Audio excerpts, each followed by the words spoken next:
नमस्कार, सत श्री अकाल, राम राम सा, खम्बागणी, वणक्कम, प्रणाम। आप सभी का ऑल्टरनेट मीडिया में फिर से स्वागत है। हमारे साथ जुड़े हुए हैं शमीक मोइत्रा जी। शमीक मोइत्रा जी हमारे फाइनेंशियल एक्सपर्ट हैं। The kind of hold he has over the understanding, the way he understands the stock market, gold, silver prices, because obviously he comes from that field, is unmatchable and it's really really good. मैंने शमीक जी से request किया कि ये हो क्या रहा है, दो पैरेलल चीजें हो रही हैं इस वक्त। सिल्वर के प्राइसेस स्काई रॉकेटिंग हो चुके हैं, मतलब एकदम भाग रहा है। गोल्ड भी भाग रहा है, बट सिल्वर अचानक से एक्सपेक्टेशन से ज्यादा भाग रहा है। और उसके साथ साथ जो इंटरेस्टिंग है कि चाइना एंड रशिया दोनों ने export of gold and silver पे बैन लगा दिया है। ऑब्वियसली टाइमिंग का थोड़ा है कि एक ने अप्रैल 2026 किया और एक ने शायद जनवरी 2026 किया। What is exactly happening in these areas? Let's try and understand, Shamik ji. Say, Shamik ji, a global reset is happening. Please enlighten us. Ji, over to you. प्रथम सभी दर्शकों को और आपको मेरा सादर नमस्कार। जो टॉपिक आपने चुना है ये काफी दिलचस्प है, क्योंकि वाकई में एक बहुत बड़ा रीसेट चल रहा है इस वक्त। और वो पूरा का पूरा जिसको हम कहते हैं प्रेशियस मेटल्स, यानी गोल्ड, सिल्वर, टाइटेनियम इत्यादि, प्लैटिनम वगैरह, इन सब इस पे निर्भर करता है, इस पे केंद्रित है सारा। तो पहली बात तो ये कि मैं तेरा 3 ड्राइवर्स, 3 मूलाधार हैं इसके, क्या रहा है।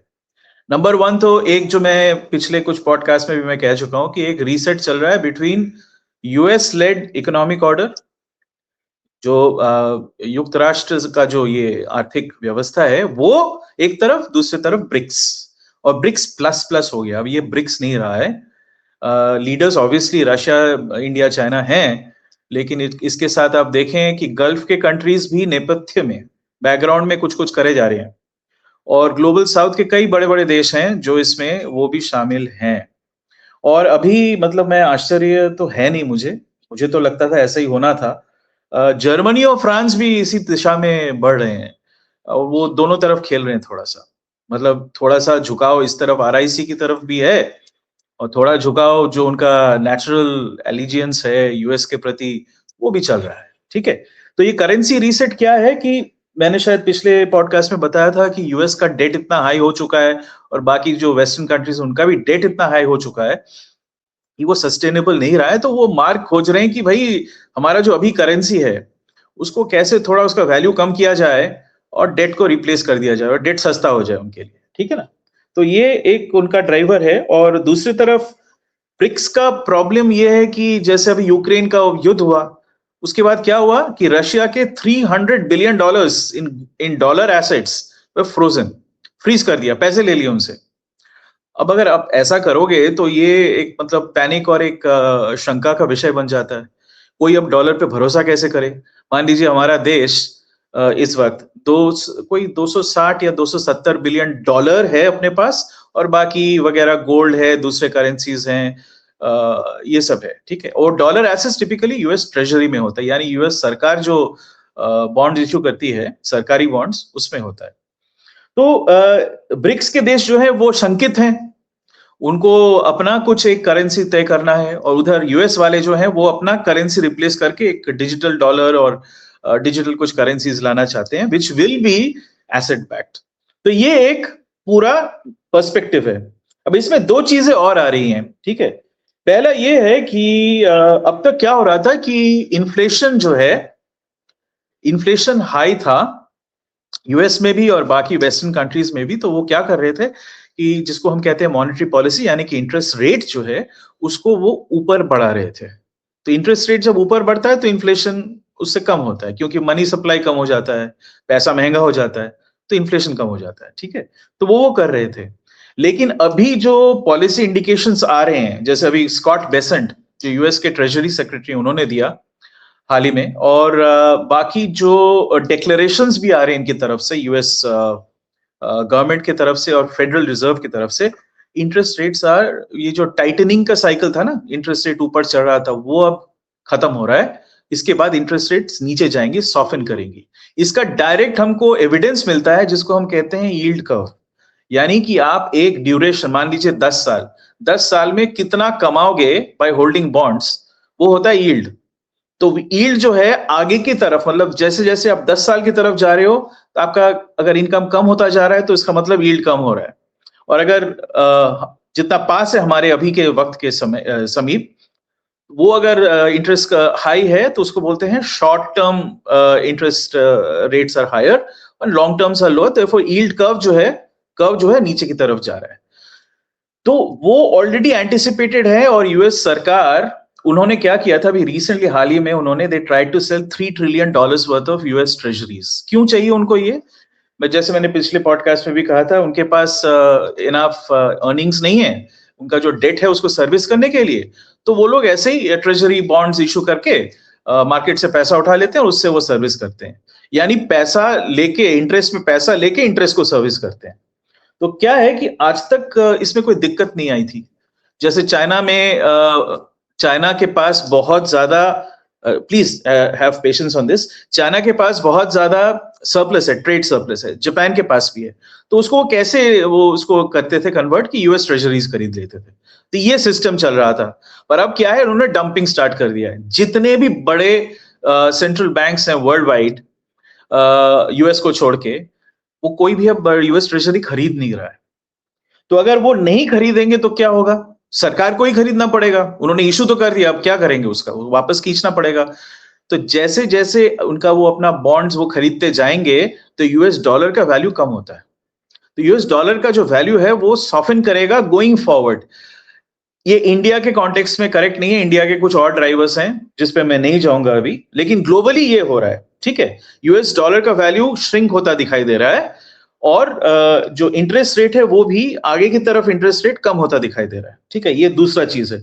और तीसरा क्या हो रहा है कि देखिए, गोल्ड का जो डिमांड है वो एक मॉनेटरी डिमांड है। Gold is equal to cash, gold is always equal to cash, that is the perspective.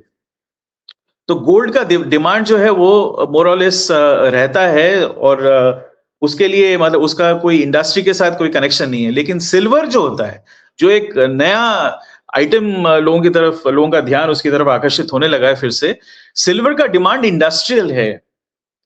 Silver जो है आपका, जैसे इलेक्ट्रिक व्हीकल्स हो गया, या फिर आपका सोलर पैनल्स जो होते हैं फॉर सोलर एनर्जी, उसमें भी सिल्वर का बहुत उपयोग होता है। या कुछ स्पेसिफाइड इलेक्ट्रॉनिक पार्ट्स, उसमें भी सिल्वर का बहुत भरपूर यूज होता है।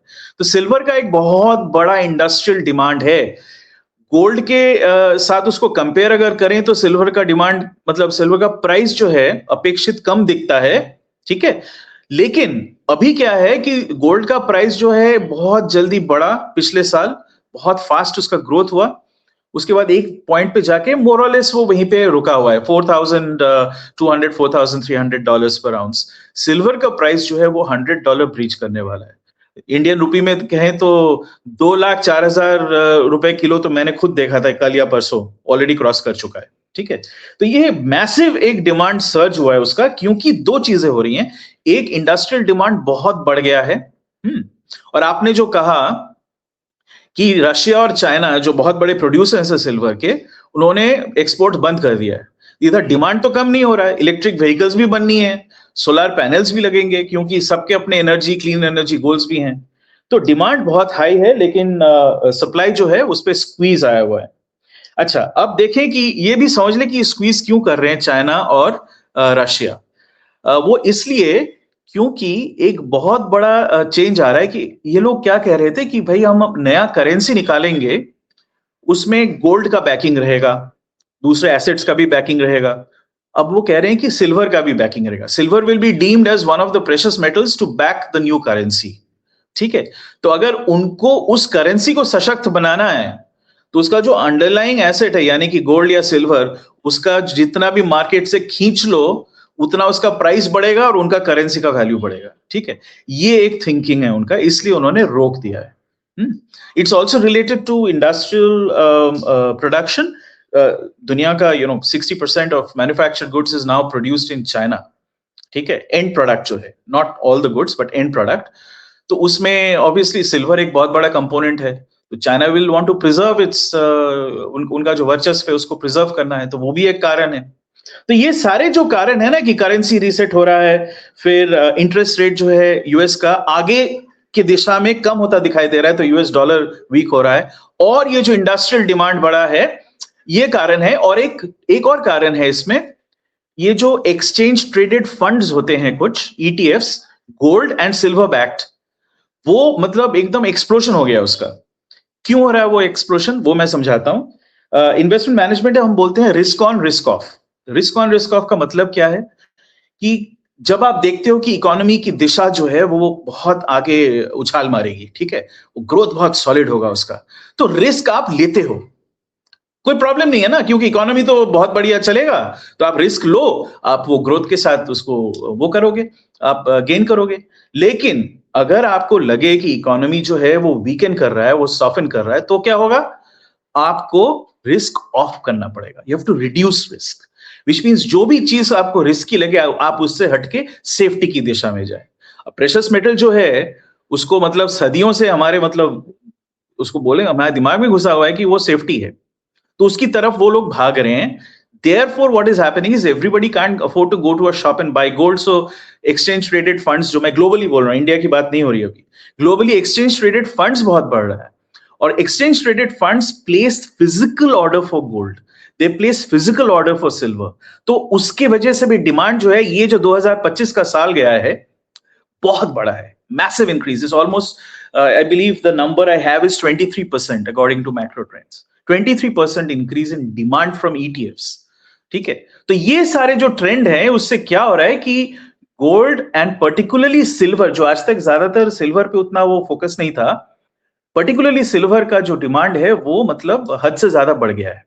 अच्छा, इसमें एक चीज मैं एक तथ्य आपको दूं, पूरे विश्व में अगर जिसको हम कहते हैं एसेट मैनेजमेंट, यानी कि म्यूचुअल फंड हो गया, इंश्योरेंस कंपनी से ये लोग पैसा निवेश करते हैं, right, they are investment entities. तो ये जो निवेश होता है उसका total value is $140 trillion assets under management, यानी इतने वैल्यू का इन्होंने खरीदारी करके रखा हुआ है। ठीक है, उसमें जो प्रेशियस मेटल्स है यानी कि mainly gold and silver, it represents 2.8%। ठीक है, अब जैसे मैंने बोला रिस्क ऑन था सिचुएशन, ग्रोथ आ रहा था, अब नहीं आएगा, risk of, what they will do is there'll be a flight to safety, वो लोग 2.8% से अपना allocation roughly 5% पे ले जा रहे हैं।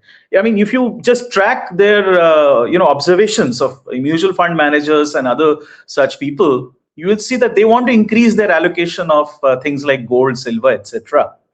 वो होगा तो उसका मतलब क्या हुआ, अब आप एक सिंपल कैलकुलेशन करिए, 2.8 से 5% चला गया, यानी 2.2% आपने रीएलोकेट किया। वैल्यू टर्म में कितना है, $3.08 ट्रिलियन, यानी 274 लाख करोड़ रुपए, अगर इंडियन रुपीस में कहें।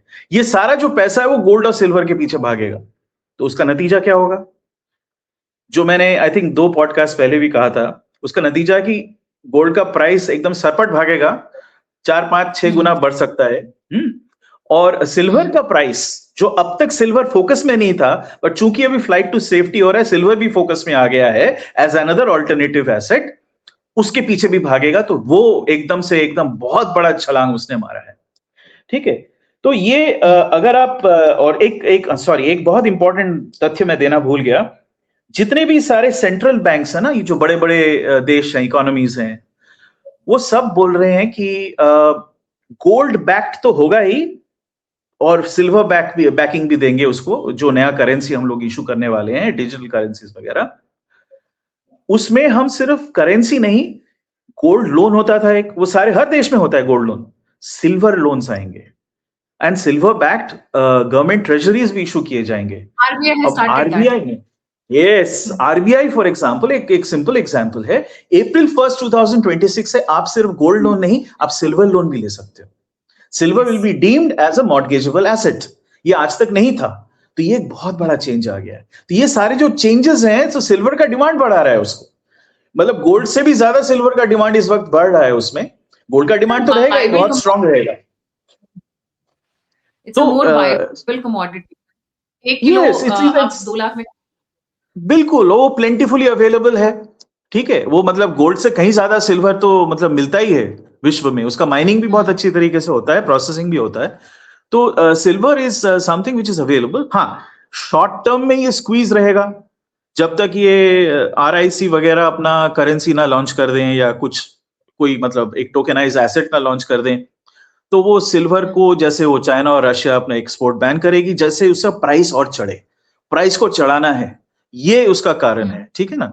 तो ये अभी ये जो है अगले 2 साल में आप देखेंगे सिल्वर का जो वैल्यू है बहुत आगे जाएगा, वॉलेटिलिटी रहेगी, यानी कि ऊपर नीचे आएगा ठीक, लेकिन ओवरऑल ट्रेंड जो है बहुत आगे भागेगा। गोल्ड जैसा ही इसका ये काफी वैल्यूएबल हो जाएगा। हाँ, प्राइस पर केजी या पर ग्राम सेम नहीं होगा, वो अलग बात है, क्योंकि गोल्ड क्वांटिटी कम है, सिल्वर क्वांटिटी ज्यादा है। जिसका क्वांटिटी कम है उसका प्राइस जनरली ज्यादा होता है पर यूनिट ऑफ मास, पर ग्राम या पर किलो, जैसे भी आप उसको आके।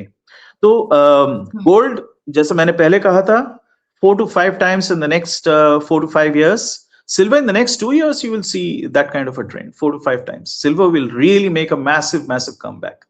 और एक बात मैं कह के अपनी वाणी को समाप्त करूंगा, वो ये है कि हमारे DNA में, हमारे ब्रेन में सिल्वर, रुपया जो है ना, शब्द रुपया कहां से आया है? रूपा से आया है, ठीक है ना? चांदी जो है उसको हम बहुत पहले से कैश मानते हैं, उसको पैसा मानते हैं। पैसा पहले चांदी का ही होता था, कांस्यार्पण होते थे।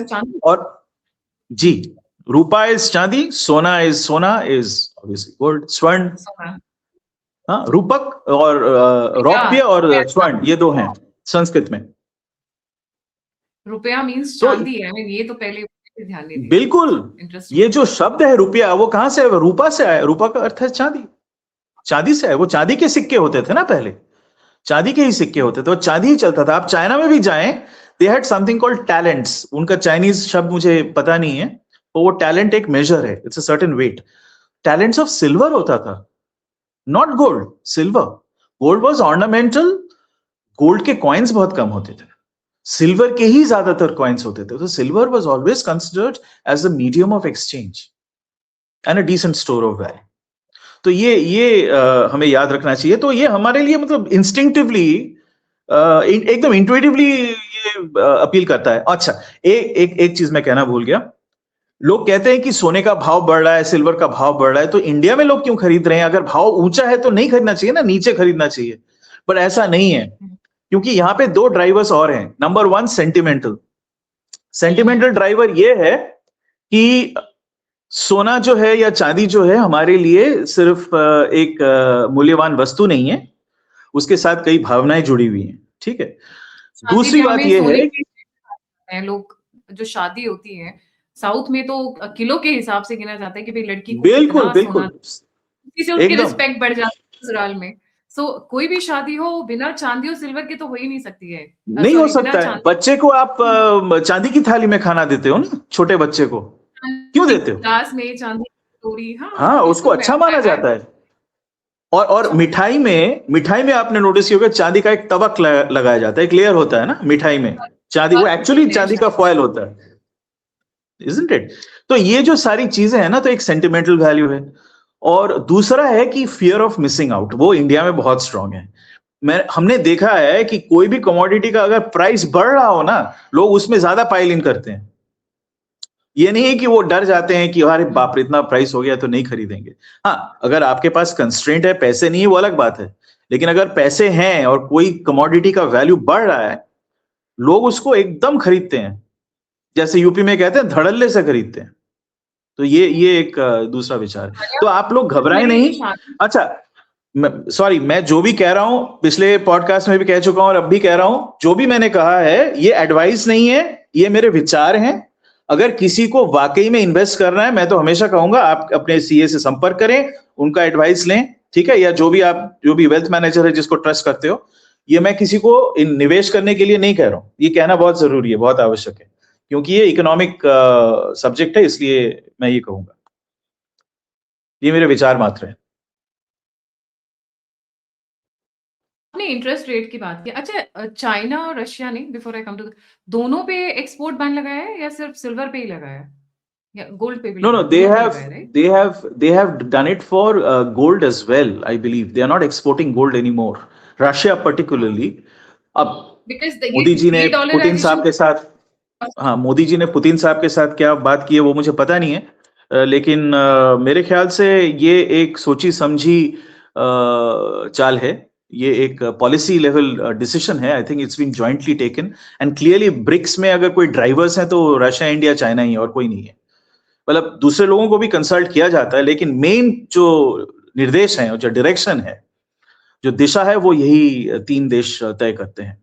अच्छा, एक चीज और है जो मैंने पहले कहा था, करेंसी रीसेट, इसमें लोगों को एक चॉइस मिल रहा है पूरे विश्व में कि आप यूएस के करेंसी को खरीदे, जिसका बैकिंग क्या है, उनकी मिलिट्री ताकत, उनका जो सिस्टम है, फाइनेंशियल सिस्टम, और उनका सेटलमेंट वगैरह जो है, ये है उनका, ये है ऑफर, और कुछ नहीं है, यही गारंटी है। अभी रशिया, इंडिया, चाइना क्या बोल रहे हैं कि आप हमारा भी चीज लीजिए। पर्टिकुलरली चाइना तो ऑलरेडी स्टार्ट कर दिया है। हमारा बैकिंग एक ही चीज है, सोना। End of story. आप सोने के बेस पे अगर किसी चीज पे ज्यादा विश्वास करते हो तो उसको लो, सोना plus silver plus other assets in future, right. But अगर हमारे पास एसेट्स हैं और एसेट्स के बेसिस पे हम लोग करेंसी दे रहे हैं, उनके पास अगर आपको उन पे विश्वास है तो उनका लीजिए, और अगर हमारे गोल्ड पे आपको भरोसा है तो हमारा लीजिए, हमारे सिल्वर पे भरोसा है तो हमारा लीजिए। तो ये दिशा है, ठीक है, ये दिशा है। So that's why currency reset has a huge impact on what's going on.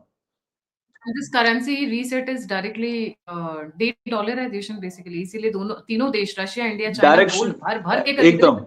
Russia एकदम अभी तक has huge amount. जी, या बिल्कुल बिल्कुल सही कह रहे हैं आप। I mean not just okay, India में तो प्राइवेट बाइंग भी बहुत ज्यादा है, इंपोर्ट बहुत होता है, but even government has been buying huge quantities. I mean last year we've bought 100 tons. It's like an unheard of number. And I think the same is happening with silver. Emerging markets overall have actually bought less in volume terms but higher in value terms. और उसमें 60% of the buying has been done by just these three countries. अब आप सोचिए किस level तक हम इसको घेर रहे हैं दुनिया में। अच्छा, the other two countries who have joined in are Germany and England. They are trying to get back their gold which was stored in the US, plus they're buying new gold. They're doing that. So there are things changing over there as well. मैं एक question पूछना चाह रही थी, जब आपने कहा interest rate के बारे में, तो डज इट मीन कि interest rate across the world जो बैंक्स अपने डिपॉजिट्स पे या करंट या सेविंग्स पे देती है वो कम होता जाएगा आने वाले टाइम पे? अगले ये बहुत लंबे ड्यूरेशन की बात हो रही है। हम बात कर रहे हैं अगले 5 से 10 साल का जो ड्यूरेशन है, ठीक है, उसमें जो ट्रेंड होगा वो नीचे की तरफ जाएगा। ओके, अब देखिए इसमें और भी बहुत सारी चीजें हैं। करेंसी अगर बदल गया, जो पहले पुरानी करेंसी थे, फिएट करेंसी जिसको कहते हैं, उसकी जगह अगर ये डिजिटल करेंसीज आ गए एसेट बैक, तो इंटरेस्ट रेट क्या होगा वो तब तय होगा, मार्केट तय करेगी उस वक्त पे। कुछ सरकारी इंटरवेंशन होगा बट मार्केट तय करेगी। इस वक्त जो ट्रेंड है, जो दिख रहा है trend, forward looking trend for the next 10 years, you are looking at a interest curve essentially going down, not up. कोई चारा नहीं है ना, यूएस में डिमांड सॉफन कर रहा है। इन्फ्लेशन तो तब आप कंट्रोल करोगे अगर डिमांड भी बहुत हाई, इन्फ्लेशन भी हाई है, तब आप कोशिश करते हो to dampen down the fires. लेकिन अगर इन्फ्लेशन अभी भी हाई है थोड़ा, लेकिन the trend is downwards, demand अगर आपका नीचे जा रहा है, नौकरियां हैं नहीं लोगों के पास, डिमांड नीचे जा रहा है, मोर इंपॉर्टेंट अर्निंग पावर नहीं है। What the US dollar could buy in 2021, as recently as that, it doesn't buy today anymore. लेकिन आर्ग्यूमेंट क्या है, यूएस डॉलर का वैल्यू वही है। ये तो हो नहीं सकता ना, दिस इज नॉट सस्टेनेबल। आपका बाइंग पावर कम हो रहा है लेकिन वैल्यू वही है, ऐसा होता है क्या कहीं पे? कहीं नहीं होता है ना। आप तो ये तो कॉमन सेंस है। तो therefore you will find the interest rate definitely has to go down, it can't go up. There's not got anywhere to go. Best is to invest उनको your स्टिमुलेट money in करना something पड़ेगा। in metals or something which is better, जो आपको पता है कि वो gradually over a period of time जो रीसेट हो रहा है करेंसीज का, उसमें वैल्यू बढ़ेगी घटेगी, एकदम बैंक में रख एकदम फायदा नहीं। एकदम जी, I would recommend that to myself. बाकी जिन लोगों को विश्वास हो तो वो भी करें, और जिनको नहीं हो तो ना करें। लेकिन अब हाँ, they should consult their financial advisor. I am not a financial advisor, I am just a financial economist, so I am giving my opinion. Thank you so much, Shamik ji, for joining. It was a very short and sweet discussion, कभी लंबे discussion पे बैठना है जब live पे हमारे viewers आपसे directly question पे पूछ सके, क्योंकि नीचे जब लुक कमेंट बॉक्स फॉरवर्ड में टू से इट। क्वेश्चंस आते हैं तो आंसर कर पाना मुश्किल होता है। Thank you so much. और जाने से पहले सभी व्यूअर्स से रिक्वेस्ट है, जल्दी जल्दी सोना चांदी खरीदिए, हमारे पास हमारी पॉकेट बहुत डीप है, इकट्ठा करिए। ग्लोबल रीसेट की तरफ हम लोग बढ़ रहे हैं। लाइक, सब्सक्राइब और शेयर करना ना भूलें। अगर आप मुझसे जुड़ना चाहते हैं, सभी लिंक्स डिस्क्रिप्शन बॉक्स में है। और आप मेरी मदद करना चाहते हैं, सहायता करना चाहते हैं, तो नंबर और यूपीआई स्क्रीन के ऊपर है। इसी के साथ जय हिंद, जय श्री राम, हर हर महादेव। ओम नमः शिवाय। थैंक यू वेरी ओम मच। नमः